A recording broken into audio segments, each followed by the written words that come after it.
नमस्कार. मीरा भाईंदरच्या रहिवाशांना माझा मनापासून नमस्कार. माननीय मुख्यमंत्री नामदार श्री एकनाथरावजी शिंदे सर यांच्या संकल्पनेतून डीप क्लीन ड्राईव्हची सुरुवात झालेली आहे. ही सुरुवात मुंबई महापालिकेपासून झालेली आहे.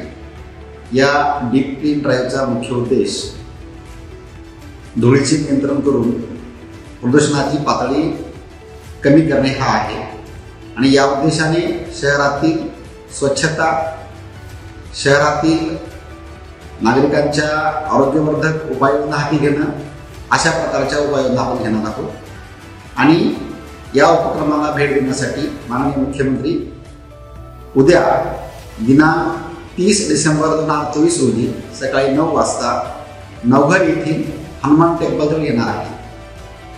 या संपूर्ण मोहिमेमध्ये नागरिकांचा सहभाग अतिशय मोलाचा आणि महत्त्वाचा असून मी या संबंध शहरातील नागरिकांना आवाहन करतो की त्यांनी डीप क्लीन ड्राईव्हच्या या संकल्पनेमध्ये आपला सहभाग नोंदवावा. धन्यवाद.